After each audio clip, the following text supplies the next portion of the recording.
ever had the thought of like, man, I wish God would just show himself. I wish he would prove it. I wish he would do a miracle so that I could know for sure he's real.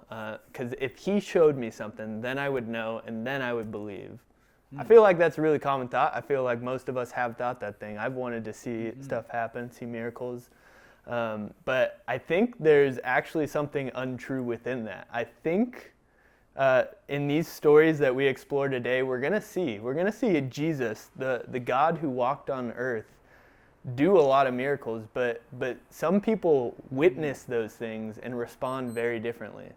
I think the thought that just because we see God do a miracle, we would believe in him, that might be up in question. So let's see in this story how that goes. And so Noah, where are we in the book of John? We've been moving through it. And so we just finished the Samaritan woman, a woman who comes from the region of Samaria, also a people group who oftentimes had conflict with the Jewish people. And Jesus meets her and offers her living water. And the entire village gets saved. And so we go from Samaria back to the official area of Galilee, where we'll figure out where that is, and then we're going to end up in Jerusalem in our final section of this event. And so I'm going to give it to Mark, where now we went from Samaria, now we're going into Galilee.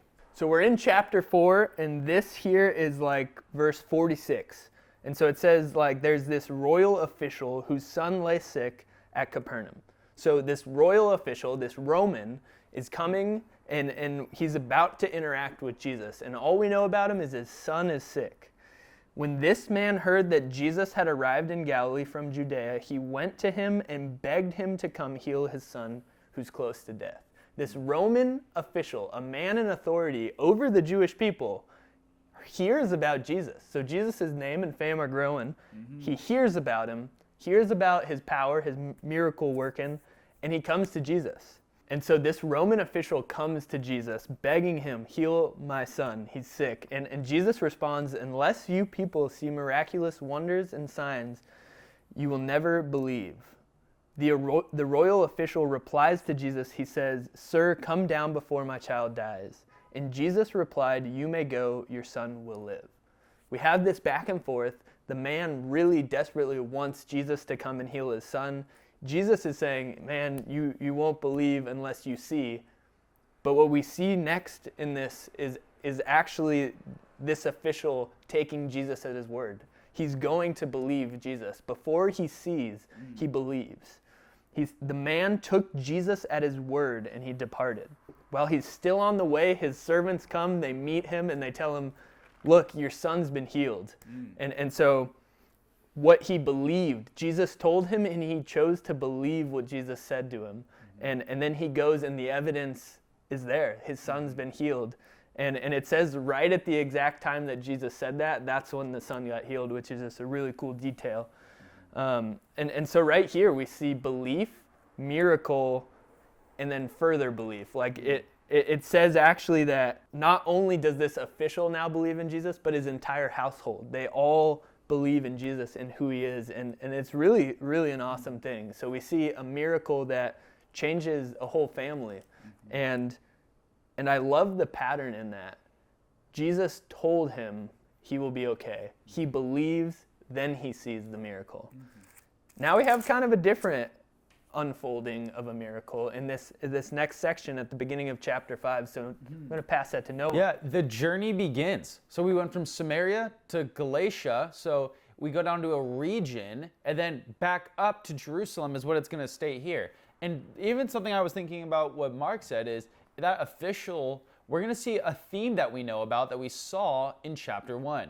We're going to see the idea of life in death, that there's going to be someone who offers life in situations of death, like the official son. But we continue onward to Jerusalem. And there's a man who's been sitting at a pool his entire life. And this pool has a bunch of people. It has blind people, it has lame people, it has paralyzed people, all types of people sitting at this pool. Mean. Why are you calling them lame? Yeah, I'm not calling him lame, but it's what you call somebody who has doesn't have full body function back in that day. Yeah, so I'm not calling him lame. But anyways, we continue on, and there's a man who's been there for 38 years. So he's been sitting at this pool, and they believe that this pool, that it would get stirred up and that you could be healed at this pool. Kind of weird, but they actually believed an angel would come down and touch the pool. And so if you got into it, you'd be healed. But this man has been sitting there 38 years. Imagine that. I don't know how old you are when you're watching this, but add 38 years to your life. That's a long time. Just sitting there trying to get healed but never being able to. Exactly. And so Jesus, it says this in verse 6, Jesus saw him lying there and knew that he had already been there a long time and said, "Do you want to be healed?" Who wouldn't want to be healed at this point? "Sir, I have no one to put me into the pool when the water is stirred up, and while I am going, another steps down before me." And Jesus said to him, "Get up and walk." So this is a pretty crazy moment. Jesus meets this man who's been there for 38 years, asks him, "Do you want to heal?" And the man responds, "Do I want to be healed? Look at my actions. I've been trying for 38 years and have been able to." And Jesus, in his compassion, looks at this man and says, "Get up and walk." A pretty beautiful moment. I don't know about you, but I would be absolutely stoked. Well, we find out as we keep reading that this was done on the Sabbath. The Sabbath is a strict religious Jewish law that said that on the Sabbath, the 7th day or the 8th day of the week, you would rest and that you wouldn't do anything. In fact, in Jerusalem, it's crazy strict to this day. Yeah, some people say that even on the Sabbath today in Jerusalem, you can't even go into an elevator and click the button. Clicking the button, that would be considered work. And so what you kind of see is that man have added laws onto God's law. God had a reason behind this, and the religious leaders seem to have added their own little additions to this that make it more burdensome and more judgmental in a sense, oh, you're doing good, you're doing bad. Yeah, exactly. They've kind of lost the heart of God's purpose for that law. Exactly. And that's what Jesus gets to. Exactly what Mark said, the heart of what this is about. And he said, and at the very end, Jesus is going to say, "My Father is working until now, I am working also." Jesus is relating himself to the Father, saying, hey, my moment isn't found in breaking the law of Sabbath, but instead doing what the Father's been doing since the beginning, which is creating life and bringing life to those around him.